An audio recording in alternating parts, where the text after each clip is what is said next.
all this other stuff is coming and going. It's not gonna last long, trust me. And then you will hear one person on the radio. It might play for a good month. You don't hear it no more. Then you hear somebody else. You don't hear it no more. But if you go to the people that is a little bit lyrical, even Day Day is saying something in his. You know what I'm saying? When he said, "I got a family to feed," people can feel that. You know, people can resonate with that situation. But you talking about what you got, how much money you have, what kind of clothes you got, what kind of car you driving. Everybody not living that way. But you know that mostly attracts kids though. But it attracts kids, but it can also make a kid think the wrong That's thing. that's the danger of it. That is attracting the youth, and they got the youth thinking this is how they supposed to live, right? Right. So at the end of the day, the youth don't understand that there are consequences. They don't understand that if you work, you get paid for it. When you get paid, you go and trade that currency in for something that you want. Exactly. They think that they're just supposed to sit up and it's supposed to come to them. Yeah.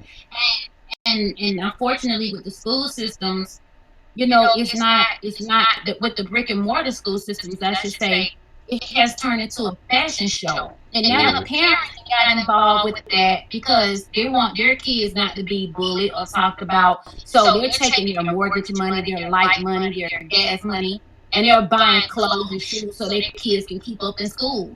But when they get out of school, even if they graduate, they cannot pass a certain criteria reference test in another state because they haven't met the qualification to really graduate from high school. So at the end of the day, you can have a person with a 4.0 GPA versus a homeschool student in the ninth grade. That ninth grade homeschool student is gonna outdo that kid that graduated in a brick and mortar with a 4.0 GPA 10 to 1. Yeah. Because unfortunately the messages in the school system have gotten lost and got caught up in this mess with who got what and what kind of shoes you got. Damn it, dude. Them shoes will be old in a couple of months. Yeah. Then what? But anyway, Yeah, you know that shit can get deep because it goes into different shit from people dying over shit, all type of shit. So it's like that shit gets real when it comes to music because music is a big influence on the hip hop game, on cultures, it, on people across the world. it is because we don't have leaders anymore. Where are the leaders? There are no more leaders. So You know, we don't. I mean, where the leaders at? yeah. But when I heard your music, I was like, yeah, she lyrical. That was the first thing I said. I was like, this shit dope. The beat dope, and she lyrical too. You feel me? So that shit, that's a double plus. Yeah, because I mean, even after I did the car commercial, it was like it was like 20 or 30 of them popped up. But a lot of them you hear the car commercials, but you don't hear the details on what the lawyer would do for you. It's almost like I'm gonna spit these bars and it's gonna be better than anybody else's lawyer commercial that's been put out. So, There's integrity in everything. What city are you from? From I know this Atlanta, was for the world to know. I'm from the west side of Atlanta, Bankhead, Bankhead bound. And who does your beats for you? Blacksmith and Blacksmith the producer and DJ No Mercy. DJ No Mercy is from Bulgaria. He's a young guy in Bulgaria. Like he's the one that did Grey Goose. And Blacksmith did Rectify. Blacksmith did the most of the production Rectify on. dope. Yeah. I heard that For Rectify. I Black was like, yeah. How long ago Blacksmith. you did Rectify? I did Rectify about 4 years ago. I heard I'm not even from Atlanta, I'm from California, but when I heard that song, I was out here. I might have met you before if you came out to the tattoo shop over there off of Flint. But Okay. I heard Rectify before. I was like, that shit slap. Then I just heard it again before we did the interview. I was like, damn, I heard this shit before on everything. Thank you. Yeah. Well, what we're gonna do, we're gonna push Rectify again on the main level because what Rectify got me off like the out of the mud of the underground. Or Um, it basically showed people, what who Kreme was and what Kreme was capable of doing. So Now, but we had to come up with something like that could be played in the clubs, that could be mixed and all that stuff. So I did Grey Goose. The Grey Goose is lyrical too. And Yeah, if you listen to Grey Goose, you gotta that's real really know dope. what Grey Goose is talking about. Yeah, But at the end of the day, Blacksmith did rectify. He did the majority of the tracks I have, and I also have a couple of tracks from DJ Swift. DJ Swift on them keys. He did a couple of tracks for me, which is Struggle and Make It Out Alive. He did those two. and they can find your music on YouTube and CD Baby, right? They can find Grey Goose on CD Baby. Now I have old music that is on Reverb Nation. We True. haven't loaded anything new on Reverb Nation because we're not gonna take Reverb Nation's route this time around. Um, what we're gonna do is put out this mixtape or however people want to call it, and it's gonna be available. Uh, just snippets of the song, not the whole thing, because I want people to buy it, and really be interested in it and create that following. The following is really what we're looking for. Sure. I got I got one more question for you before we get up out of here and stuff. Far as like we was talking about the lyrical part of it. What artists like would you want to work with, or as far as like, are you looking for any particular artist to work with, or are you just strictly doing your own independent solo? I'm doing my own cream thing. No, I mean, I would love to work with a lot of people. The first person, and I humbly ask God for this, is Kendrick Lamar. Oh True. my, I can go toe to toe with that cat. I really. I just love what he stand for. He just did not give in to. He didn't give in just to make it, and I respect him for that because the grind is hard. Yeah, I'm a mother and I'm a wife, yeah, and a lot of those things get compromised when you're trying to come out. Now, I'm not gonna say I'm Black Power, I'm this yeah, freedom fighter. I'm not gonna say that, but I will say I'm real. You yeah. know, it is what you get. It is what it is. I'm not gonna sugarcoat nothing. And a lot of people say like, Kreme, you from Atlanta, why do you talk with an accent? Well, hell, because I came from the struggle. True. It's a difference between being in poverty and being in the struggle. When Yeah, you in poverty, you just sit and wait on opportunity, I guess. When you in the struggle, you trying to keep from going in poverty. exactly.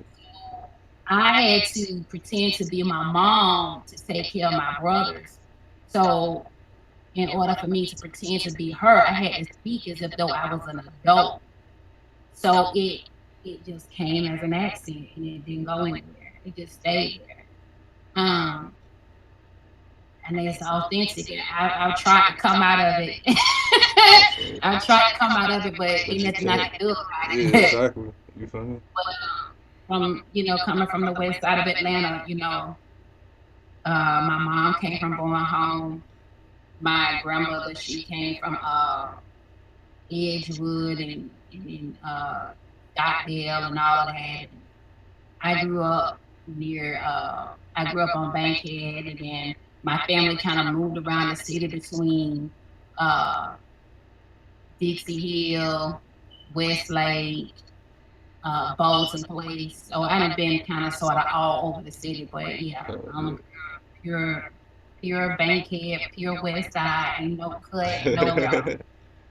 Nowhere. I'm a great Straight out the motherfucking mud. For straight out the motherfucking mud with the switches and all.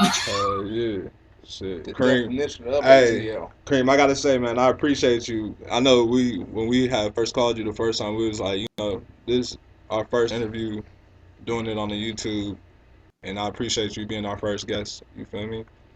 And, Thank y'all for doing it at home because hell, I gotta be out of here in a couple of hours to yeah, get to the we show. figured we do it like this. This way we can connect with people across the world wherever they at. You feel what I'm saying? Instead of just having to come Oh, through. to finish your question, just so you know, you were asking me about artists I wouldn't mind Yeah. working with, and I said one of them was Kendrick Lamar. The other one is Ti. Oh yeah. Um, Young Dro. I wouldn't mind working with Lady Gaga, Yeah, Rihanna, people on that level. But here's the thing though, I'm not gonna limit myself from anything yeah, because everybody can be worked with. I can be worked with, other people can be worked with. Where there's an opportunity, I take advantage of it. So I'm not gonna limit myself and say you only one I way. just work with these particular artists. Yeah, Those are artists that I have like immediately on my head. I don't know if y'all can see in my bedroom, but I have like a visionary board on the back of my bed, oh and I yeah, got Cube and Janet Jackson, and some of the greatest people in the world that I okay, wouldn't mind working with. And at the same time, I know how it is trying to get somewhere for myself, and how I wouldn't mind working with people on the upper echelon. yeah, So I can imagine people who see me as a little bit elevated than where they are and wouldn't mind working with me. So I'm not gonna limit myself from working with anybody. So I'm open to that. I'm open to whoever, you know. I definitely. just want to get it out. Definitely, definitely. So that just by your list of artists, that shows me your versatility, like your versatility as an artist. You feel me? That you're open to be versatile and not just stick to one, you know what I mean, particular way or box you Right, in. So, but right, definitely. So, right. like I said, I appreciate you, and we definitely gonna stay in touch from Heavy in the Trap, Hot Block Radio. You already know what it is. Oh, Yes, y'all guys. definitely stay in contact with me. And like I said, my condolences go out to Michael Myers. I Definitely. mean, Michael Myers is a great friend. He was a great friend to my husband, to me. He put us in the magazine. Michael Myers is like a brother to us. So, I mean, when I tell you, it stopped me in my tracks when I heard that he had passed away. I had just came home from the grocery store and I looked on my Instagram and somebody had Michael Myers' picture. I'm like, what's going on with Mike? Why they got his picture up there? And it was like RIP. I'm like, oh, hell to the dog. Yeah, No, no, no, no, no. that shit caught man. Shit, And, man. and then I just stopped and I thank God that I made it home because I was driving. And if Yeah, I was on the road and found this out, ain't no way in the world I would have made it home. yeah, I was just screaming. I called my husband, just screaming and crying. He was yeah, like, "What's going on?" I told him. He was like, "No, no, yeah. tell That you shit that ain't true." crazy. Yeah. Yeah, yeah. So we definitely finna Good push man, though. mentor. We definitely finna push, and we gonna keep it pushing. I'm gonna tell y'all this real quick before y'all let me go. Y'all please keep that man legacy We alive. will. Please keep that man's legacy alive. This man, I remember long time ago when my husband worked at Advance, Michael Myers was coming in and out of Advance trying to get his vehicle together so he could continue to push this magazine. Mike would give his last to Yeah, push for real. Hot Block magazine, Hot Block Radio. Then Yeah, he had award shows. He went very hard. This is his passion. yeah, for real. I have Are never you met coming this through to man. the ceremony? Combination party. When is it? June 16th, 8 p.m. at Space Condos in Jonesboro. Keep me locked in, most definitely. And Definitely. I have never met his wife and his kids, but you all try your best to, that's like a big hug to them to let them know that, everything he worked for is not lost and Yeah, that they are still very much a part of what he put out here, you know, yeah, and, fact. and everything not get lost in translation because it's a very difficult Yeah, situation. But may he rest in peace. And I pray that, while we here as we live on, I pray that God bless us with a longer life and that we can do some good with it. or Any last minute advice you like to give to young females who try to enter the music industry? I would say, as far as my experience, is this right here, and that's a great question. I'm glad you asked that question. When it comes to us as women, we don't support each other enough. We're too busy trying to be the baddest bitch out there. We're too busy trying to be the baddest bitch in the club. I mean, you can do that shit and stay broke. I mean, that's what you want to do. But at the end of the day, when you look at the dudes, hell, you got dudes 45 years old, got old ass cornrows, 8 kids, 6 baby mamas, and he can still get put on. Everybody gonna get on the stage and fuck with him. They gonna buy bottles. They gonna roll one up. They gonna blow it out for each other. They gonna represent. But when it's us as females, oh look at what she got on. Oh she look like this. Oh she bitch please. Man, you gonna get in the corner. We all motherfucking broke. I mean, what the fuck? I mean, real talk. And I feel like we don't support each other enough. And we, a lot of us might not be broke financially, but we are broke in the concept in that we don't have enough unity around us to elevate us to another level for us to become empowered so we can sign each other, so that we can put the finances behind other females' careers. God knows if I had my money right now from my music, it's two or three females right now I would put on. Yeah. Real talk. Because I don't have anything against it. I feel like if you're talented, you're beautiful, you got something to offer to the world, hell, why not? Why would not? But I just feel like for us as females, we gotta have a better way of communicating with each other. We have to have a better way of representing each other. We got to have a better way of supporting each other. Because I'm not mad at anybody. I don't have anything against any other female rapper out here. Hey, you get your money, you get your money, you take care of your family, you doing what you got to do. My hat go off to every female out here that can pave the way, that is busting their asses, that is continuing to do it. And I just want to say, y'all light one up for my females in the struggles, goddamn it, because a lot of our females is in the struggle. A lot of them doing it by themselves. A lot of them out here, they having to work in clubs. A lot of them having to be on government assistance, but they still trying to do the best they can. Some of them got somebody to help them out, but hell, it's even hard. If it's hard for two people, you can imagine what it's like for one person. For real. So my salute go to the females in the struggle, man. I mean, I'm from the struggle. I came from the struggle. I'll never forget the struggle. So y'all roll one up and blow it out for my females in the struggle. No, for real. For real. Real shit, though. Real shit. We appreciate you, Kreme, always. And you dropping that real shit for the viewers out there and shit. You feel me? So we appreciate that shit always.